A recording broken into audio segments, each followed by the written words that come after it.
Oh, man. Welcome back to the channel. I am Talena of Girlie Garage, and today we are working on this Prius. Now, this is our second day back here because I went to change out the spark plugs and it is still misfiring. So you can see that all of the cowling here is missing. If you want to check it out, it's actually in the trunk. Come look at this. So in order to access the spark plugs, we literally have to take all of this stuff off just to get to the spark plugs on this car. These are two different spark plugs. They're both not in great shape, but do you see how this has ceramic around the edge here? And this one's just completely gone. So if you look in there, it's just gone. So where did it go? Gravity works, it had to go down. Now, why are we here day two? Day two means that I need to do both a Borescope inspection, so that means sticking a camera down in there, and also we're gonna test compression. So let's get started. There we go. That one looks okay. Okay, so the top of the piston's pretty filthy. That's great. Better than not bad. So all this nastiness could definitely be a sign that we need to clean your EGR cooler and your intake, which is what my plan was today. So.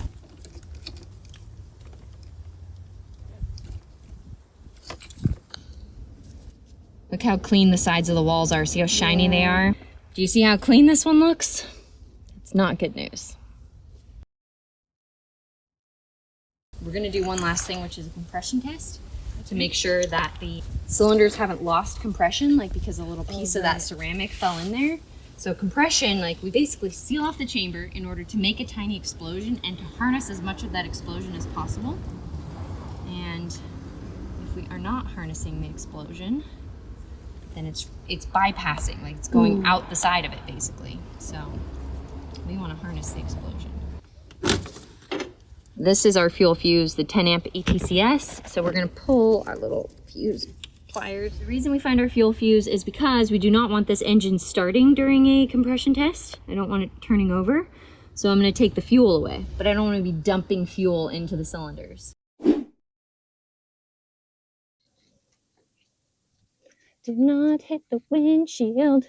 If we touch that, it goes. I also have to get a nice tight reading on that, because if that doesn't happen, then our reading is incorrect. Okay, stay. You ready?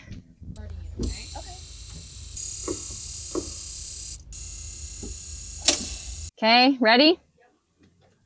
Nothing. Nope, not enough power. It's not going into maintenance mode. So my guess is that it has a dead 12-volt battery, because that will actually mess with a lot of things. So let's go check it. I'll just show what happened. Number one, all of this stuff is in the trunk, and in order to get this out, it's literally hooked under that side. So I just took a pry bar and pried it out. It didn't hurt it, which is great. Mostly because I'm lazy and don't want to take all this stuff out. But if you measure the voltage of this battery, I could not get the car to go in maintenance mode. So our voltage right now is at 10.93. It needs to be like 12.6. So we're gonna just throw this little battery bumper on there and see if we can get it into maintenance mode so I can at least do a compression test. There we go. Lights are on, means we're good.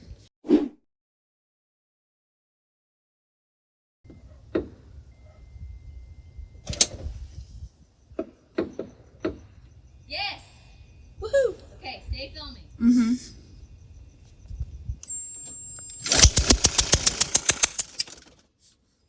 Okay, what did we get? Oh man! It was not on there tight enough. Damn it! We have to do the whole thing again. You're like, it flew off. It was a little scary. No people or phones were harmed. Yes, in the making of this compression test. Yes. Okay, ready?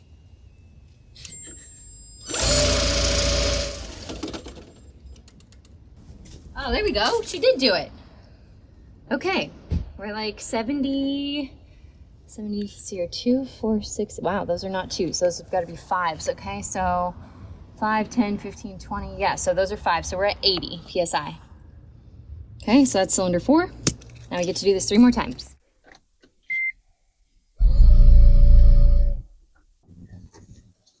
Ooh, that's leaking down. Do you see it? How it's like actively leaking? Okay, we need to make sure that my reading is good. Because that... Oh, that was almost a windshield. Jesus Christ, Elena. Okay, so this could have been a little tighter. There is an O-ring on it, so we need to make sure that's nice and tight.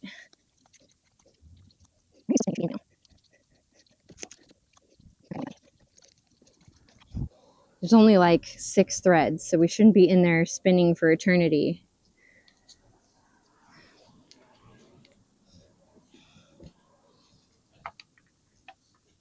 Okay, we're going to try that reading one more time. I really shouldn't have to make it this tight. As much fun as this is, I really don't like putting it in maintenance mode 1,000 times.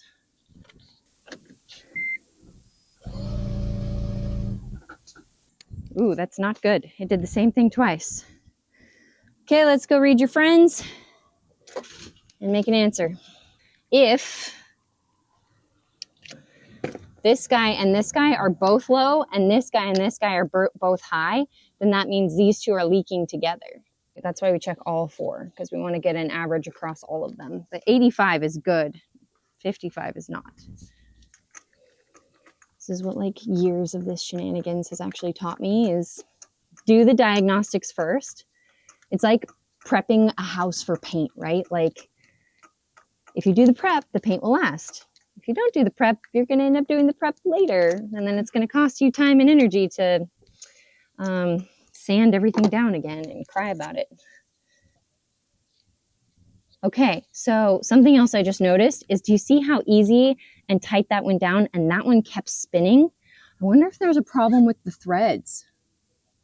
Oh, and that's what's making it. That would, yeah, because the whole chamber has to seal like really tight, including where the spark plug goes. So we're going to check all of them and do our due diligence and then go from there. Hang on, I just made the car mad. It's not good. Why are you just turning off when I do that now? You're supposed to start the car when I do that, not turn off. Great. Great. Oh, it's because my jumper pack, we murdered my jumper pack. It's at 50%. So that will not jump a car. It needs to be at a minimum of 75. Do you have a way we can charge this? Well, I don't like to admit this, but today is a little bit of a failure in my book because I wasn't able to get this machine back on the road today. So we did learn quite a few things. We have cylinder number 4 at 85 compression, PSI compression. We have cylinder number 3 at 55. And then I wasn't able to test 2 and 1, so we don't have a conclusive result. I'm gonna go get that battery charged and we'll come back and finish the test. So to find out what happens with this Prius, make sure that you subscribe to the YouTube channel. If you want to follow our other shenanigans, we also have an Instagram at Girlie Garage, and leave a comment here. Let me know what's going on with your Prius.